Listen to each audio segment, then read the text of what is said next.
NFC South, this division, not a great division, top to bottom, but there's a lot of moving pieces I think could potentially be happening this year. Where is the sleeper team if you're looking at just this division? Can I pick two? Like, I know I can't, right? So, but I do.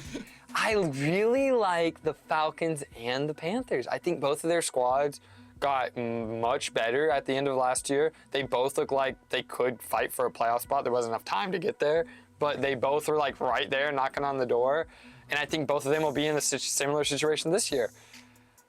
I gotta go with the home team. If I gotta pick one, give me the Falcons, dude.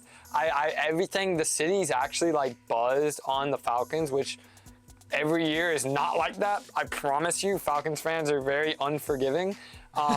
This is kind of the most hype I've seen in the city since 2016, which is kind of crazy. Oh, wow. But I do think the team is good. It all just depends on how good Penix can be, because he makes incredible throws, but he also kind of leaves a little bit to be desired sometimes. But he was rookie. He's rookie, so who cares, right? That doesn't matter. Throw it out the window. How good can he be this year now, and how much impact will the two edge rushers make? These guys at work, they're all in. We got Jalen Walker and James Pierce. We're going to have one of the best pass rushers in the league. Slow down. That's not how it works, dude. And I'm not going to tell them that, because they're always right. It doesn't matter what I say, they're always right. There's no way those guys are going to be instant impact players. Sorry, Falcons fans. By the end of the season, I definitely think they can both be very good.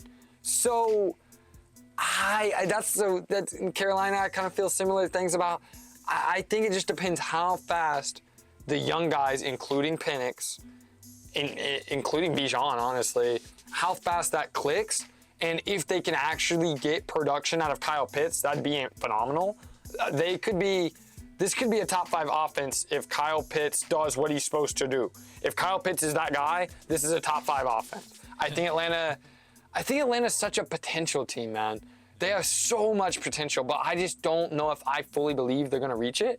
But if I did have to pick a sleeper team, it would be Atlanta, because I do see a world where this team's fighting for the NFC Championship. Like, legit. I think it's there. That wouldn't be my pick. If I had to put money on it, I wouldn't bet on that. But I can see it. All the pieces are there.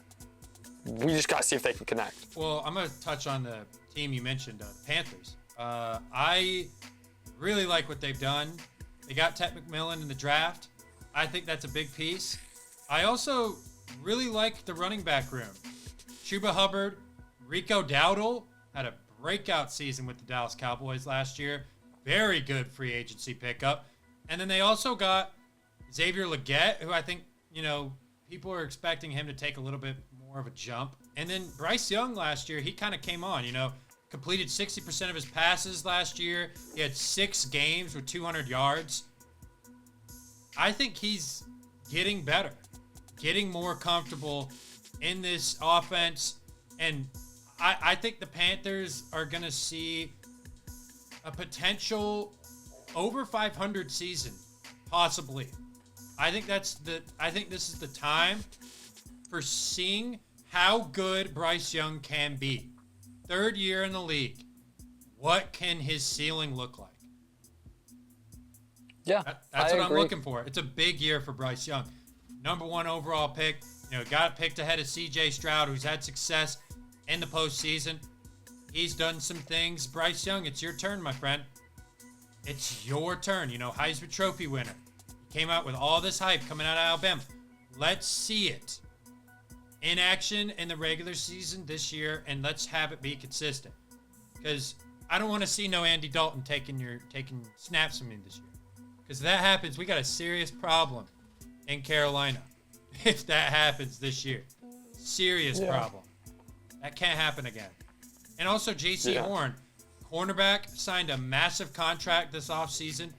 That's a very good anchor for your defense to really start to take in what you can do in the secondary. Now, numbers-wise, this wasn't really the greatest, defense when you look at their secondary, but I think there's room to improve.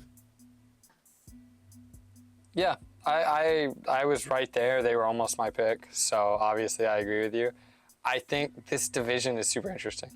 I think, besides the Saints, all three of the other teams the Saints are right on the edge of being legit, like being not quite a Super Bowl contender, but like right outside. Like I think all three of these teams could make the playoffs easy, but obviously they won't. Right? All three of these teams won't make the playoffs, but like I think they're all around that like 9, 8, 9, 10, like all three of them.